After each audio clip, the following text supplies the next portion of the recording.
This is one of those videos that I think has taken me years of making videos to arrive at something so simple. But what it has is me showing off a ball and saying, I'm gonna do a magic trick, watch closely. And so you're anticipating, okay, it might vanish, it might do something funny. And then very slowly, I'm gonna surprise you completely with what's gonna happen. What has taken me a long time to learn is that audiences like emotional responses. So when they're surprised, oh, I didn't expect that to happen. So it's gonna be building up the anticipation of something and then going completely, throwing a curveball at the audience with what's gonna happen. So that's the idea. So in order to make this work, I have to physically set up.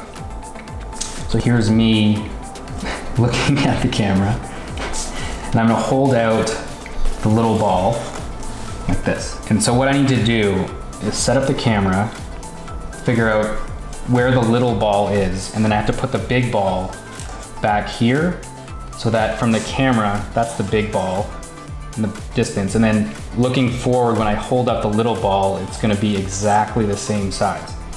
That's the plan. I need to figure out a system to support this ball in the air so that I can grab it and lift it and have it free of any support. So what I'm thinking is I made this coil of wire. I'm gonna poke a hole in the ball and I'll have it sit gently on the top of this wire. And why I used a coil, I'll tape it to this stand. And when I grab the ball, the coil will kind of bend and move around in any which way. So I can grab the ball out of the air and even have it go down or any direction that I grab it. I don't want it to be supported rock hard, like on a table or something, because then when I grab it, you feel that it's on something when I erase whatever's supporting it. So this should give it a free feeling. So what I need to do is figure out which side I want the ball to face. So probably this way. I don't want to see the seam. I'll poke a hole down here that this can then gently rest in.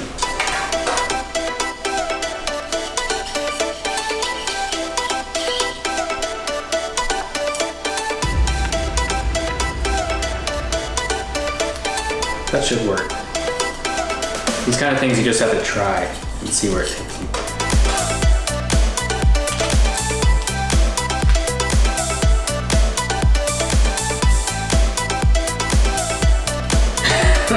Okay, mistake number one is that way too much coil. So I'm gonna get rid of some. Much better. So when I film, and this is masked out by background, and hold up the little ball, and I'll secretly drop it, and then I'm gonna wave and grab this one, pluck it. That should work. So all I'm looking for is that it doesn't, so I can pull it and it comes right off and feels like nothing is holding it down and it's not like sticking or anything like that.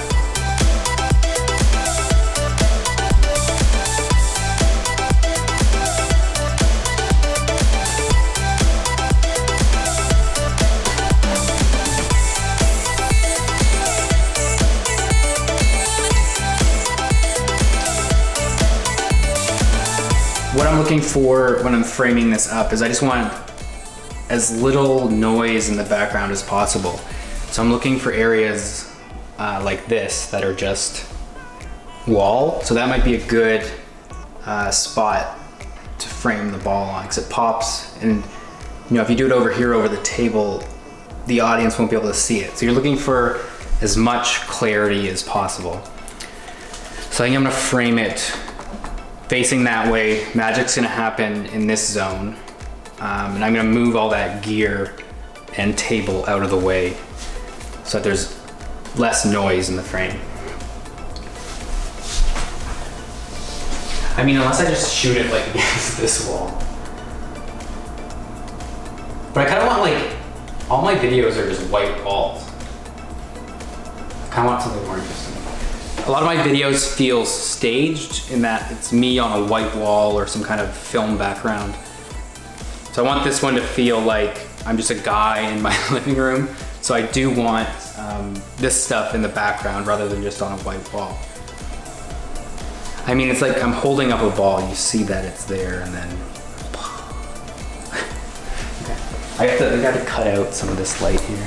So that rather than starting here, having to get my arm up around this ball, is if I start close and then I do this, and I drift back over it.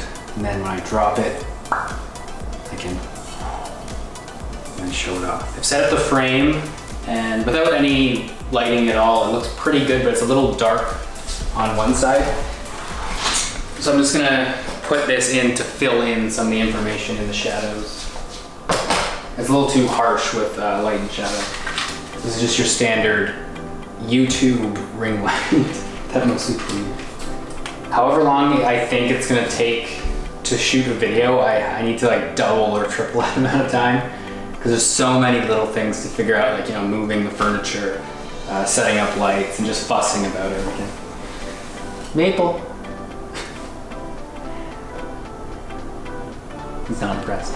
So I need a way to, that's better. So when I drop the ball, you don't hear it, and I won't have to like erase the sound. So I'm working out the choreography of the video. So I'll start like kind of actively at the camera, holding up the ball. And I'm gonna say, magic trick. And I need to drift back over and then drop that. And then magic has happened. End of trick. I've discovered that the closer I get everything to camera, the less distance I need between these two. So this feels pretty good. So if I show this off, magic, then I hold it right there, that's a pretty good lineup. And then I'm gonna go like this. I'm gonna secretly drop it. And then I'm gonna, okay, I gotta work that out. But I'm gonna pluck it out of my fingers, and then it's gonna be this ball. And that's the trick. That looks pretty good. It's super important that the camera doesn't move accidentally or shift around between me filming and then filming the background plates and all the takes. So an easy way to solve that is just to tape it to the floor.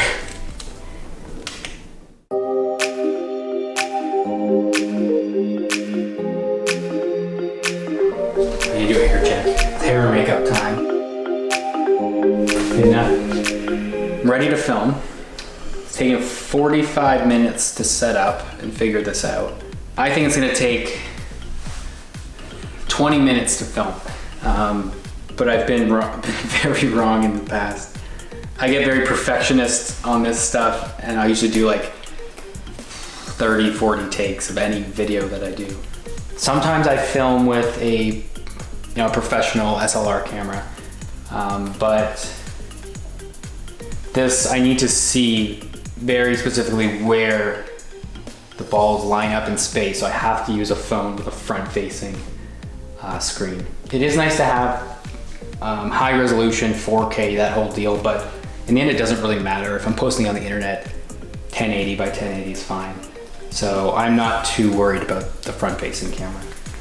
If it's a good video and it's well staged, the quality doesn't matter. So that's why I fuss over things like backgrounds and clarity.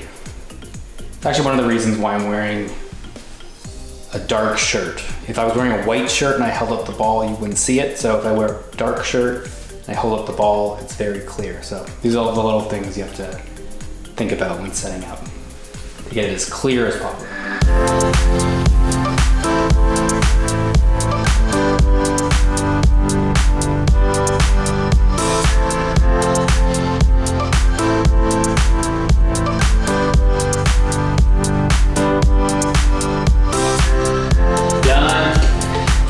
That it would take 15 to 20 minutes to film, and after an hour and a half I'm finally done and have a take that I think will work. So that goes right in line with the, like 3 to 4 times longer than you think. It took like 30 to 40 minutes just to figure out the choreography and get comfortable enough that I could perform it over and over.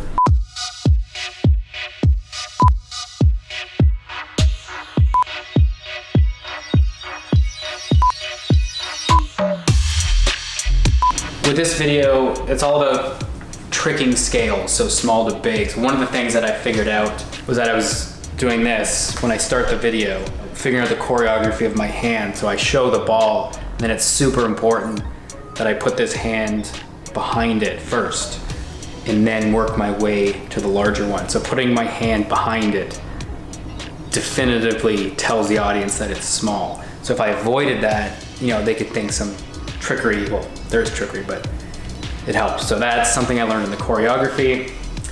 Another thing I had to do is that because it took so long to film, after every single take that I thought could be good, once I was done filming, I would duck and pull that down.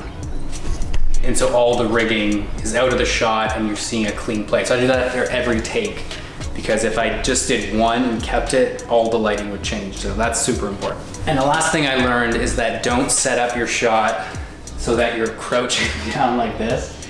Because I did that for an hour and a half and now my back is really sore. So I wish I would have set it up standing up like this in a more comfortable position. Each one of these is an individual take. So that's how many times I have to do it to get it right. And here is what it looks like. So I show off the ball. Hand goes behind to show that it's small. I drop and grab it out of the air. And it's big. So all of that work for that 10 seconds of video. The worst part of any film shoot is cleaning up a gigantic mess that you've made. But to be a good husband and leave no trace of the film shoot in the house.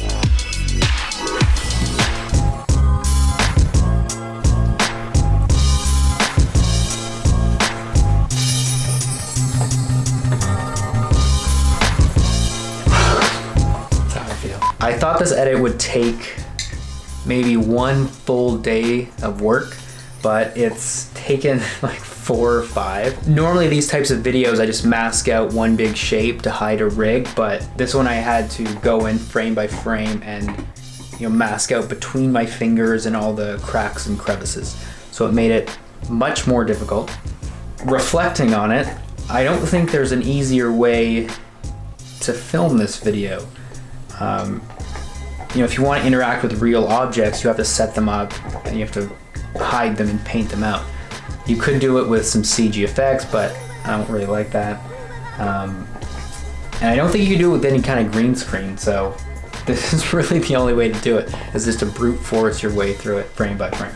I think I'm 98% happy with this video. It came out pretty much just as good as I wanted it to, except for the thumb. When I'm transitioning from the small ball to the big ball on the grab, there's this shadow inside the big thumb that I just can't figure out how to properly dissolve with the footage. And it's okay, it's nearly there, but I just been working at it and I can't quite get it perfect. But it's as good as it can get and I'll just have to live with it. I don't think I've ever had a video that I'm 100% happy with, ever. There's the wise old saying that art is never finished, only abandoned. And that's very true. So I think this is good enough. I'm gonna call it a wrap on the editing and post it to the internet.